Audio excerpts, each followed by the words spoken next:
Hey, it's your boy DJ Wolf. I got a couple of things in my mind right now.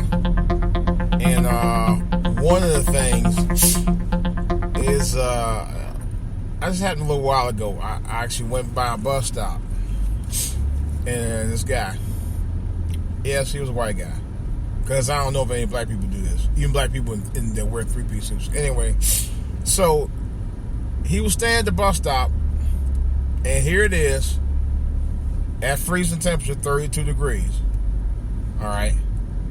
What is this fool doing? 32 degrees. All right. And this guy sitting there, standing there with a shirt and tie, blazer, light blazer, not a heavy blazer either, on. And of course, he's sitting at the bus stop. It's cold as hell. No hat on, no gloves on. Just like it was 65, 70 degrees. Yeah. Mm-hmm. Not knowing there might be a chance of rain, no umbrella, nothing. Just a shirt and tie, blazer. And I'm like saying to myself, are you fucking serious? It's 31 degrees out here right now. It is cold. And you know they always say, feels like 22. It's cold. It's like the guy said on Facebook a couple of nights ago. It's cold as hell. It's colder than a motherfucker. That's basically what he said. It was funny though. But nevertheless, this and it kind of reminded me of a parable here. And you know I'm about to bring it up. They just made an announcement, I heard on the radio just a minute ago, that they've confirmed the electoral votes were reconfirmed, and they confirmed Donald Trump as being president-elect. So now, I guess they're going to send the paperwork in, and they're going to ratify it and make sure that it's official. So, a lot of people had their hopes and prayers that the electoral votes would be recounted where it would work in favor of Hillary Clinton. I knew that wasn't going to happen. You know, it's a done deal. You know, no one wanted to face this and say, okay, we know that there could be an outside chance that may not happen, but unfortunately, it's a done deal. And unfortunately, the people who supposed to be about the American public have spoken. I don't think they well thought it out, but they've spoken, and they said that they wanted President-elect Trump to be the president. I'm not happy about it for a lot of reasons, and for a lot of other reasons. I'm just not. I really don't have much to say about it at this point. It's a done deal. I'm even mulling over about Jim Brown and Ray Lewis' visit to Trump Towers last week while I was on vacation. And I kind of pondered about that, to be honest. I know what they were doing. Did I agree with exactly what they were doing? In terms of had to go out to grovel? Because basically that's what they were doing. You know? And I'm like, do you really think Donald Trump gives a fuck about the programs that's been out there for many, many years? No. But what really bothered me was Jim Brown's comment about Donald Trump, quoted as saying, ever since I talked to him, I fell in love with him. This man. And I'm like, you cannot be serious about what the fuck you just said. Jim Brown, the most proficient and profound running back in NFL history, broke all kind of records, as well as a very popular film actor. And you're going to sit there and make that statement about this guy? You know, Donald Trump, who has all kind of racial things going on with him. and you want to sit there and say, I fell in love with this guy. He said it. I heard him say it. He said it out of his own mouth. I could not believe he said that. And like I said, I understand what he was trying to do. I guess he figured, let me go ahead and talk to this guy now before he gets to the White House, because probably by the time he gets to the White House, he ain't going to have time to talk to me at all. He probably ain't going to want to talk to me. Knowing that you knew that, you know this guy doesn't give a damn about what you talking about. I'm going to keep it honest. He don't. Because he's not going to have that type of open door policy to people of color. He's already proven that. And to me, to sit there and kiss his ass at this point is futile. You know? I know what he's trying to do, and I understand it. I mean, in some respects, I respect it, except the part when he said he fell in love with Donald Trump. I don't respect that at all. I kind of lost some respect for Jim Brown just by saying that. You know, I'm going to be honest about it. It just rubbed me the wrong way. It really did. I like Ray Lewis. I don't recall of any reports of what he said about Donald Trump himself, but he was along for the ride with Jim Brown, so I'm assuming he co-signed with him on it. But it just bothered me, man. It just bothered me. Now, at least one thing I can say about Jim Brown and Ray Lewis, at least they were in unison to go out there for a common ground. Of course, the other reason why I say it, I don't even know if I even want to talk about it, but I'm going to talk about it anyway.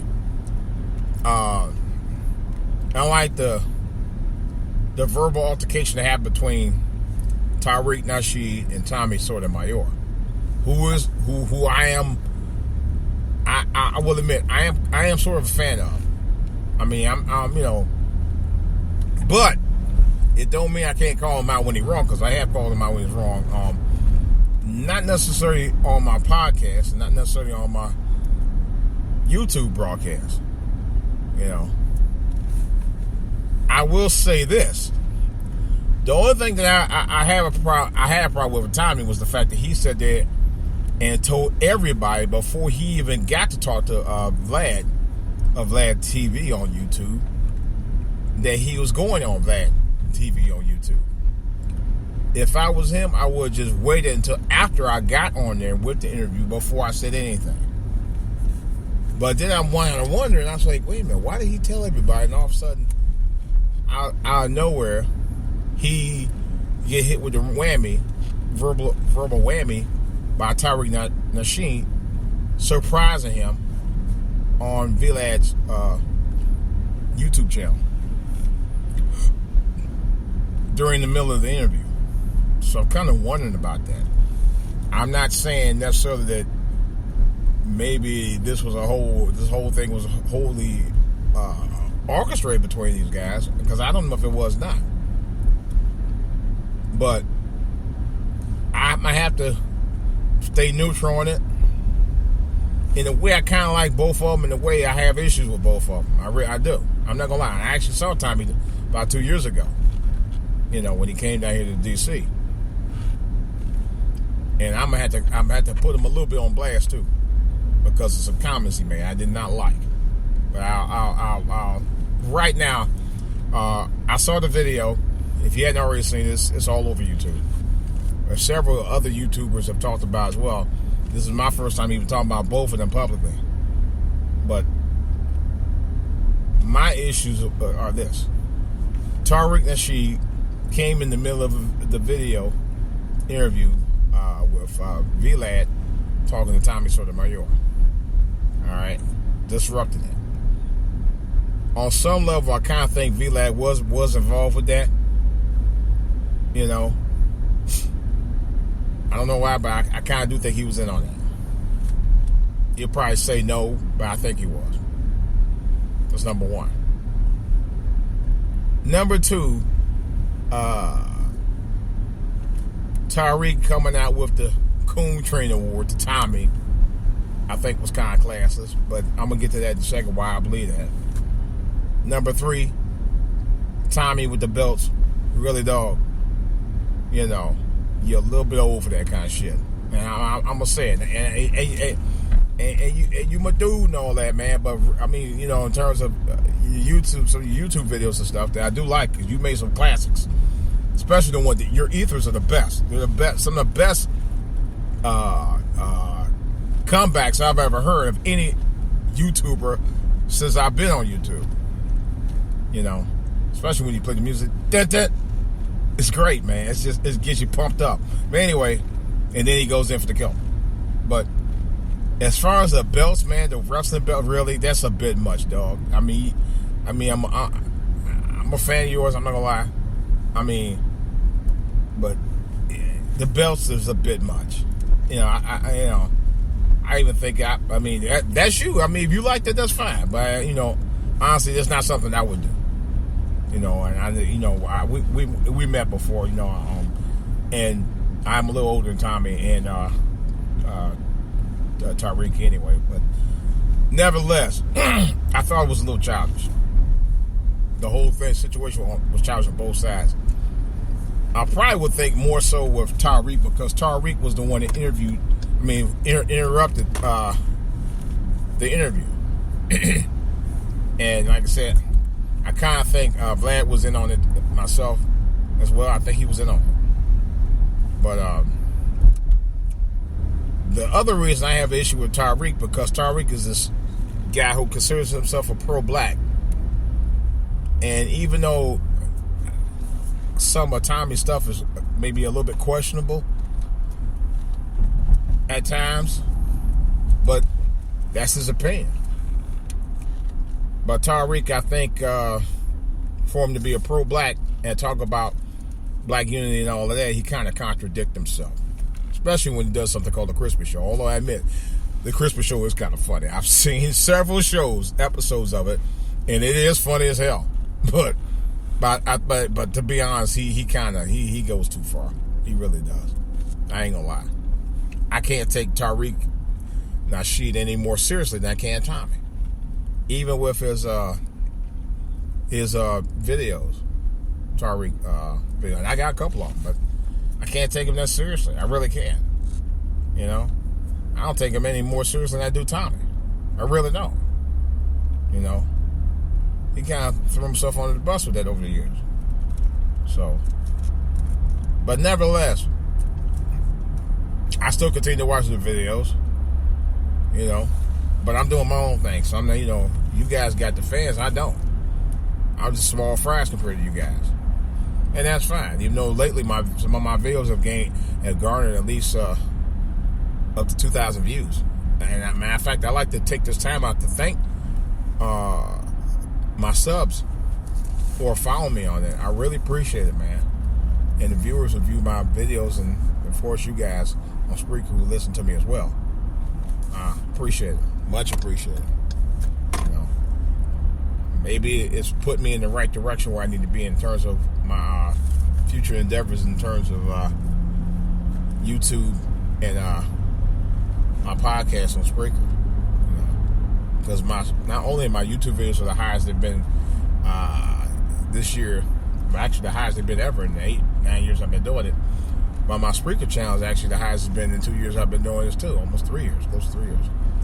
So anyway, like I said, I want to thank you guys again on that. But, you know, I ain't about all that fighting and stuff, man. I mean, if you going to be about black unity, be about black unity. Don't fake it, though, man. I mean, you know, really. And right now, with all this crazy stuff going, this ain't the time to be trying to divide and conquer each other, man. It's time to support each other as people. You know, that was the other reason why I kind of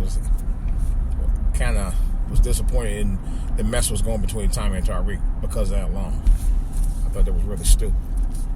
You know, so maybe one day they'll get their heads together and get it right. But until that time, hey, I'm not gonna worry about it. Ain't my problem. It ain't my call. All I know is I'm gonna keep doing the videos I need to do and talk to the people I need to talk to about what's going on. And maybe we can come up with some resolutions on some things, man. You know, that's about all I got right now. It's DJ Wolf. They try to fight this traffic, so I get out here and go watch this Redskins game tonight and see what they do. right, again, it's DJ Wolf. I'll talk to you guys later.